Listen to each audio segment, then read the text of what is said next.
You might be thinking to yourself, I'm a brick and mortar store. I don't sell things online. So why do I need a website? The answer is because that's how your customers find you. The days of looking up a business in the yellow pages are gone. Your customers are looking for your business online and on the go. The fact is, it doesn't matter what you're selling or what kind of business you're in. You need to have a professional, high-converting website. So let's go over the very basics of what it takes to get a website on the web. In order to do that, I like to use the analogy of a book author. Let's say you want to write a book and put it on the library shelf so that whoever wants to read it can. First, you need to buy a blank book with a title. Make sure it's a good title so people will want to pick it up and read it. Second, you need to be able to actually write on the blank pages of the book. You need a good pen. And finally, you need to get your book off your desk and onto the library shelf so that the public can actually see it. Well, creating a website works the same way. First, you need to choose and register your domain name. This is like finding a good title to your book. Because you're a brick and mortar store, it might be a good idea for your domain to have something to do with your geographic location. Let's say you have a courier service in Aspen, Colorado. It'd be a great idea to register aspendelivers.com or aspencourier.com.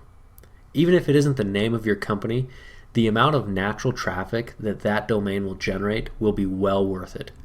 Plus, you can always direct that traffic to the name of your company.com or whatever your actual domain name is. Now, you'll need to register that domain name with a registrar. There are quite a few registrars out there, and they're extremely easy to find. You can just Google domain name registration and find one that you like. Once you have your domain name registered, it should be around $10 a year. You'll need to get your site hosted. This is where our analogy gets a little out of order, but because many registrars also act as hosting companies, now's the best time to discuss it. Having your website hosted is like putting your book on the library shelf. It allows everybody in the world to have access to it.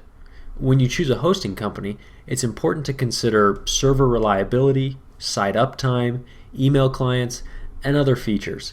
Saving a few dollars a month by using an unreliable hosting company will cost you many times more than that in lost business. So now that you have your blank book with a good title and you have it on the library shelf, it's time to actually start writing on the pages. Most hosting companies out there will offer different solutions for actually creating your website. We recommend WordPress from WordPress.org. It's free, it's widely used, and most hosting companies will offer a one-click installation of the software. Once you have it installed, you will find a plethora of documentation and help videos to get you started. Well, that's it for this overview of how to create your website. If you're feeling a little overwhelmed, don't worry about it. It can be a lot to take in at first. You may want to consider talking to an online marketing professional. These people have made a career out of helping people like you increase sales. It could be time very well spent. Thanks again, and we'll see you on the web.